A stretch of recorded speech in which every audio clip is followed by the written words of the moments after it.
इसके अंदर mobile, packet, टोपी, चश्मा सब पकड़ के देखना पड़ता है। हजारों लोगों का चला गया है। तो भारत में से एक कुआं इधर है और एक शायद दूसरा जयगढ़ में, जयपुर के पास। भारत में से डेंजर भयानक कुएं दो ही है, जयगढ़ में और जूनागढ़ में। तो ये कुआं आप देखेंगे तो आपका वो डर का माहौल लग जाएगा। ऐसा क्या है सर इतना डेंजर वाला? इतना डेंजर है, अंदर टनल है 1 किलोमीटर की, बहुत भयंकर गहरा है, 100 फीट पानी है, बालकनी है और देखने से ही पूरा शरीर बॉडी अंदर डालना पड़ता है, तब पूरा कुआं देख सकते हैं यहाँ से। तब आपको लगेगा ये सही में कुआं कैसे होते थे। बहुत गहरा है सर ये तो। ये राइट साइड में बालकनी है, वाटर पंपिंग एरिया। अच्छा। नीचे खिड़कियां जो दिखाई देती है चारों ओर दीवारों में, उसमें टनल है। अच्छा। 1 किलोमीटर का, 20 मंजिल गहरा। और ये टनल में खिड़कियां जो विंडो रखे हैं लाइट और ऑक्सीजन के लिए। पूरी फौज अंदर छुपा दो, दुश्मन को पता न चले, 24 घंटे बैठे रहो, लाइट ऑक्सीजन मिलता रहा है। अच्छा। और इसका बालकनी और एंट्री अलग टाइप का है कि दुश्मन को भी पता न चले कि कुएं में एंट्री किस जगह से। तो आउटसाइड से उसका एंट्री और बालकनी बनाया जो हम देखने जा रहे हैं। इतना भव्य कुआं डिजाइन वाला आपने पूरे इंडिया में शायद नहीं देखा होगा। तो ये देखने के लायक है, जो हम डिटेल में आपको पूरा सीन दिखाते हैं बालकनी का और कुएं का। कितना ज़बरदस्त इंजीनियर ने 1000 साल पहले ऐसा कुआं बनाया था, वो हम देखने जा रहे हैं। ये जो हम कुएं का व्यू, ओरिजिनल कुएं का व्यू यहीं से दिखता है। और थोड़ा अंदर जाके देखेंगे, टनल वाला एंट्री उधर है लेफ्ट साइड में। अच्छा। और वो वाटर टैंक दिखाई देता है 1000 साल पुराना। और वहाँ आदमी खड़ा है, वही कुआं है। अच्छा। तो वहाँ से पानी खींचते थे, टंकी भर देते थे और लेडीज़ लोग घर का पानी टंकी से ले जाते थे। तो ये आसपास की सोसाइटी के लिए, किले के अंदर जितनी सोसाइटी थी कुआं नज़दीक पड़े वो यहीं से पानी ले जाते हम थे। वहाँ पे चल रहे। हाँ, जहाँ पूरी आर्मी अंदर छुप जाए ऐसी टनल है। अच्छा। वो देखने के लिए जा रहे हैं और कुआं डिटेल में देखने जा रहे हैं, थोड़ा नज़दीक जाके। ऊपर से देखते तो डिटेल में नहीं देख सकते, कुआं का ओरिजिनल व्यू कैसा है वो ऊपर से नहीं दिखता। इसलिए मैं ज़बरदस्ती आपको इधर लाया, क्या आपको देखना मिले। वरना लोग ऊपर से देख के चले जाता है तो उसका इंजीनियरिंग, कंस्ट्रक्शन और डिटेल में कुआं देख नहीं सकते। तो ज़बरदस्ती हमें यहाँ आना पड़ा। थके हुए हैं, किले में बहुत थके, एनर्जी ख़त्म हो गई, लेकिन ये किला कुआं मिस ना कर दे। ये इतनी भव्य इमारत हम देख नहीं सके तो कुछ काम का नहीं। तो ये कुआं इतना इंडिया में 1 से 2 ही है, तो देखना चाहिए। ये क्या है? ये जो है, ये जो 140 साल पहले नवाब ने किले को रिनोवेशन किया था, 150 साल पहले हेरिटेज किले को रिनोवेशन किया। तब उसको लगा कबूतर के लिए भी घर बनाना चाहिए। अच्छा। तो कुएं के पास उन्होंने कई जगह पे ऐसे कबूतर के रहने के लिए घर बनाए। अच्छा। तो ओरिजिनल आज भी कबूतर रहते हैं। ये 140 साल पहले बनाया, फिर कबूतर 140 साल से उनके घर को यूज़ कर रहे हैं। तो अच्छी वो थी उनकी कामनाएं कि आज भी वो कबूतर रहते हैं, वो बनाने के बाद 140 साल से। ये कुएं का मेन जो है वो देखते हैं। और ये वाटर टैंक 1000 साल पहले की, यहाँ पानी ये पंप करके इधर पानी डाल देते आर्मी लोग, और यहाँ से औरत घड़ा लेके उठा के ये किले के अंदर जो रहते थे वो ले जाते थे, किले के पास रहने, कुएं के पास रहने वाले लोग। और ये कुएं की टनल और सब दिखाई देगा।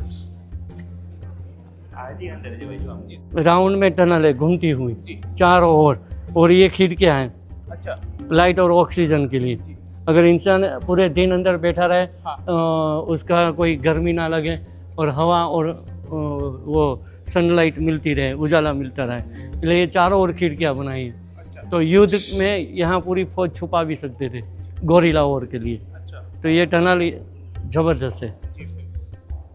ये पानी है काले रंग का और इसकी एंट्री यहाँ है, भव्य एंट्री है, ज़बरदस्त एंट्री है। उस ज़माने में बनाई गई 1000 साल पहले, बिना मशीन, सिर्फ हाथों से बनाई जाती थी। ये 1 किलोमीटर की टनल हाथों से बनाई, पूरी चट्टान में काट के, इसमें मिट्टी और नहीं है, पत्थर के अंदर टनल बनाई। तो आपको ये भव्य टनल भी देखना मिलेगा, मैं बता रहा हूँ अभी। ये कुएं में अंदर टनल है, देखो ये पूरे पत्थर में बनी हुई है, मिट्टी वाली नहीं है। ज़मीन में मिट्टी होती है, मिट्टी में बनाई जाती है, ये तो चट्टान में बनाई है। चट्टान के अंदर काट के 24 साल लगा था ये कुआं बनाने के लिए। अच्छा। 24 साल। कहा जाता है ये कुआं बनाया था किंग रानौघन ने 1000 साल पहले। 1000 साल पहले उसने बनाया और कंटिन्यू। उस ज़माने में राजा की लाइफ बहुत कम होती थी, 50 साल, 60 साल, 65 साल, फिर वो चले जाते थे। तो उसका प्रोजेक्ट जो बनाते थे, शुरू करते थे, पूरी ज़िंदगी एक ही चीज़ में निकल जाती थी, पूरी लाइफ ख़त्म हो जाती थी। तो जूनागढ़ किंग की आयु उस ज़माने में यंग थे, 18-20 साल के, काम शुरू किया, 50 साल के हो गए तब तक ये कुएँ का काम चालू रहा। 24 साल कुआँ बनाने के लिए, 1020 में शुरू हुआ, 1044 में ख़त्म। अच्छा 24 साल 300 लोग काम कर रहे थे, फिर भी 24 साल के बाद ये कुआँ बना। अंदर 300 सीढ़ियाँ हैं, 12 खिड़कियाँ हैं, बालकनी है, इतना भव्य कुआँ। लेकिन पब्लिक इतनी खुश हो गई, इतनी खुश हो गए कि पब्लिक ने राजा का नाम अमर कर दिया, सदियों तक उस राजा को याद करें। इसलिए इस कुएँ का नाम पब्लिक ने दिया था हमारे राजा रा नौगढ़ का कुआँ, हमारे राजा रा नौगढ़ का कुआँ। उसके बाद शॉर्ट नाम हो गया नौगढ़ राजा का कुआँ। नौगढ़ राजा का कुएँ में से शॉर्ट अब हो गया नौगढ़ कुआँ, लेकिन ओरिजिनल नाम इसका नौगढ़ राजा का कुआँ, नौगढ़ राजा का प्रोजेक्ट। उसने अपनी ईमानदारी और सालों तक काम चालू रखा, इतना खर्चा किया, इतने लोग काम पे लगाए, इसलिए इतना भव्य कुआँ आप देख सकते हैं, 1000 साल पुराना। थोड़ा स्टोरी लंबा है, हाँ चलेगा। फिर आप थोड़ा कट करके शॉर्ट में चलेगा बना सर, आप दीजिए। बताइए, हाँ। 2-3 मिनट का स्टोरी है, भाई बहन का। अच्छा उस ज़माने में जातिवाद नहीं था, जी 1000 साल पहले, तो एक दूसरी जाति एक दूसरे से सपोर्ट करती थी, जी। कोई जहर नहीं था जातिवाद का। तब दुश्मन ने इस किले के ऊपर आक्रमण किया था, विरोधी राजपूतों ने, यहाँ के राजा और उनके परिवार उनको ख़त्म कर दिया। एक छोटा बेटा जिंदा रह गया, 1 साल का, महल में रो रहा है। तो दलित आदमी जो ढोल समाज का, वो राजा का खास था, तो उसने देखा मेरे राजा का एक बेटा जिंदा बच गया है और अलग पड़ा है और रो रहा है, तो उठाया, ढोल तोड़ के ढोल में डाल के वो घोड़े पर बैठ के 200 किलोमीटर दूर चला गया। बच्चे राजा के बेटे को बचाने के लिए अपना जोखम लेके घोड़े पर भागा 200 किलोमीटर दूर सोमनाथ के आगे 75 किलोमीटर एक कोडीनार गांव, उसके आगे एक छोटा गांव आहिरों का, जहां आहिर कहा जाता है, यूपी बिहार में यादव कुल, जी तो यहाँ आहिर कहते, पूरा गांव यह आहिरों का। और ताकत वाले बाहुबली टाइप के आहिर, उनको इस जूनागढ़ के राजा का बच्चे को दे दिया कि आप लोग ताकत वाले, इनको जिंदा रख सकते हैं, इसलिए मैं आपको देने आया हूँ। तो आप राजा के दोस्त है, तो जिम्मेदारी आप बचाइए इनको। आखिरी वारिस बच गया, एक ही बेटा बचा हुआ है, तो आहिर लोगों ने अपने गांव में छुपा दिया। एक परिवार ने, वो ताकत वाला परिवार था, उसका नाम था देवायत बौद्धर। आज भी उनकी वीर गाथाएँ होती है। तो देवायत बौद्धर ने उस राजा के बेटे को अपने घर में छुपाया। धीरे धीरे वो 5 साल का हो गया। उस गांव में कोई गद्दार हुआ, यहाँ दुश्मन का शासन था, बता गया कि तुम्हारे दुश्मन का राजकुमार हमारे गांव में बड़ा हो रहा है, इनाम की लालच में। यहाँ दुश्मन इतने गुस्से में आ गए, पूरे आहिरों को थोड़ा डराया धमकाया और बोला कि आहिर को कि तेरी पत्नी को बोल वो बेटा लेके जूनागढ़ किले में आ जाए। तो उस ज़माने में पत्नी को, औरत को दुर्गा का रूप कहा क्यों जाता है, एक औरत को शक्ति का रूप क्यों कहा जाता है? तो यह आदमी अपनी औरत को, अपनी आहिरानी को मैसेज भेजता है कि राह रख के बात करना। जब दुश्मन आ रहा है बच्चे को उठाने के लिए, तुझे उठाने के लिए, तो तू राह रख के बात करना। वो मैसेज यहाँ से भेज दिया था, राह रख के बात करूँगा। ये कोड वर्ड था अच्छा औरत के लिए। तो वो औरत बच्चा लेके आई, 5 साल का, दुश्मन को दिया। दुश्मन ने उसके तलवार से 5 साल के बच्चे के टुकड़े किए, काट डाला बच्चे को। और औरत को बोला तू झूठी है सच्ची। आहिरानी को बोलते हैं तू सच्ची या झूठी, हमें अब एविडेंस चाहिए, प्रूफ चाहिए। तू बच्चे को लेकर आई, किसी का उठा कर लाई, तो हमें थोड़ी पता राजा का बेटा है। तो इस लाश के टुकड़े पर तुझे खड़ा रहना पड़ेगा। तो औरत 5 मिनट तक उस बच्चे के लाश के टुकड़े पर खड़ी रही, तब रोई नहीं, सर नहीं पटकाया, चेहरा ऐसे ही रखा। दुश्मन को प्रूफ हो गया कि ये राजा का ही बेटा इसने मरवा दिया, ये राजा का ही बेटा मरवाया। अपना बेटा होता तो ये औरत यहाँ बेहोश हो जाती, रोने लगती, सर पटकाने लगती। इनका बेटा नहीं है, राजा का बेटा है। अब इस औरत को छोड़ दो, जाने दो उनके गांव। औरत जब घर जाती है गांव, तो उसका हस्बैंड, उनका पति इतना डिप्रेशन में रहता है कि मेरी औरत ने क्या किया, मेरी औरत ने। तब औरत घर में जाके रोती है, सर पटकाती है और बेहोश हो जाती है और कहने लगती है हमने हमारे बेटी को शहीद कर दिया। अच्छा पति ने बोला राह रख के बात करना, आपने कहा था राह रख के बात करना, तो बलिदान देना पड़ा अपने बेटे का, राजा के बेटे को बचाने के लिए। ये आहिर लोग, वहाँ राजपूत का बेटा, दोनों का इतना संगम, जातिवाद नहीं, दलित ने बचा, आहिरों ने बड़ा किया, और आहिर और राजपूतों का कॉम्बिनेशन हुआ, उस बच्चे को बड़ा करके इस किले का वापिस राजा बना दिया। तो उन्होंने ये कुआं बनाया था। वो राजा कुआं बनाने के बाद जूनागढ़ किंग होता था, तो उसके साथ जो आहिर की बेटी थी, बचपन में उसके साथ बड़ी हुई थी, बहुत सुंदर थी, ब्यूटीफुल थी, आहिरानी की शादी कच्छ में हुई। कच्छ में भयंकर अकाल हुआ। तो उस ज़माने में इंसान के पास सोना चांदी नहीं थे, गाय बकरियाँ थी, भैंस थी, जानवर बहुत थे, पैसे ज़्यादा पैसे नहीं, लेकिन जानवर ज़्यादा है तो बड़े आदमी कहलाते थे। तो उसके गाय बकरियाँ भैंस, ये जानवर 1000 साल पहले की बात है, ये रियल स्टोरी है। और बहुत सारे जानवर भूखे प्यासे मरने लगा, तो उसको आहिरानी को लगा मैं सिंध चली जाऊँ कच्छ से। तो वो सिंधु नदी बहुत बड़ी थी सिंध में, तो कच्छ से जाकर सिंध में जाकर वो चली गई अपने गाय बकरियों को बचाने के लिए।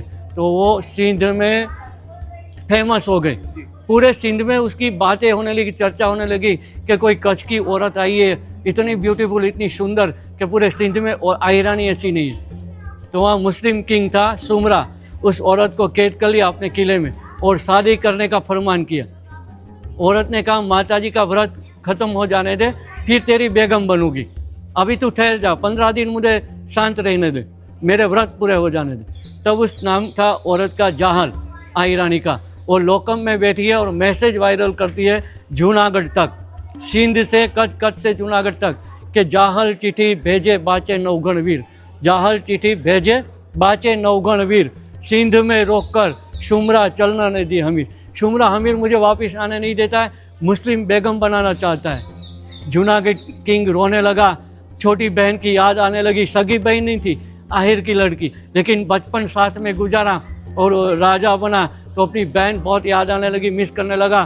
तो जूनागढ़ के राजा ने सारे दोस्तों को बुलाया, 1000 लोग बुलाए, कहा मेरी बहन मुस्लिम बन जाएगी, रिश्ता ख़त्म हो जाएगा, मेरी बहन को छुड़ाने जाना है तो सर कटवाना पड़ेगा, युद्ध करना पड़ेगा। तो सारे दोस्त कहा कि आपकी बहन वो हमारी बहन, जूनागढ़ के राजा की बहन वो हमारी बहन, चलो तलवार भाला घोड़े सब निकालो। जूनागढ़ के राजा ने पहली सर्जिकल स्ट्राइक, 1000 साल पहले जूनागढ़ किंग ने पहली सर्जिकल स्ट्राइक करने के लिए जूनागढ़ से निकला कच्छ। कच्छ के आगे सिंधु नदी आती है, तो खोडियार माँ को बहुत मानता है, खोडल माँ का आशिक था, बचपन से खोडल माँ उसकी मदद करती थी।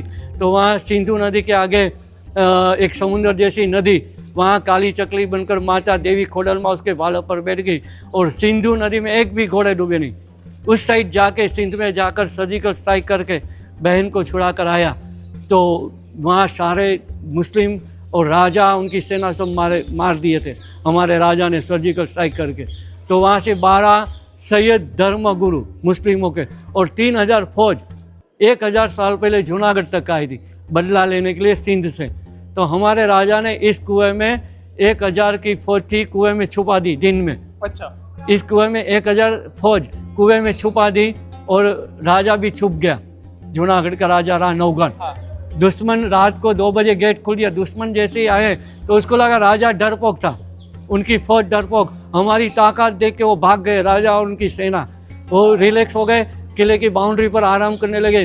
तब जूनागढ़ किंग रान अवगण कुएं में से निकला, 200 टुकड़ी अलग अलग लगाई, 3000 लोगों को गोरिल्ला वॉर करके ख़त्म कर दिया। अच्छा, 2 in 1 वाटर मैनेजमेंट और गोरिल्ला वॉर के लिए एक टनल, पूरी फौज छुपा दो, दुश्मन को घेरा करो और ख़त्म कर दो, तो 1000 लोग यहाँ छुप जाए, ऐसी टनल अच्छा, राजा ने बनाई थी। बरोबर। और सर ये यहाँ पे रुकने के लिए जगह, हाँ, बैठने के लिए प्लेटफॉर्म है, प्लेटफॉर्म, तो 50-50 100 लोग बैठ जाए, ऐसा हाँ। थोड़ा थोड़ा प्लेटफॉर्म है, अलग अलग एरिया। और वहाँ उजाला और ऑक्सीजन दोनों पूरी टनल में मिलता रहे। बरोबर। और ये उसका जाने का रास्ता साइड से, हाँ, ऊपर से लेके नीचे तक इतना डेंजर है। बरोबर। और इसकी हाइट गहराई 200 फीट ना, गहराई किसी ने नहीं मापी नहीं है। पानी है बहुत सारा, तो इसका कोई नॉलेज नहीं है किसी को भी। मतलब काफी होगा, ऐसे अंदाज लगाए तो 100-150 फीट तो पानी होगा। हाँ, आज भी टोटल ऊपर से नीचे तक 300 फीट ऐसा तो हो गई होगा। 400 ऊपर होगा, 400 400-500 फीट है। बरोबर।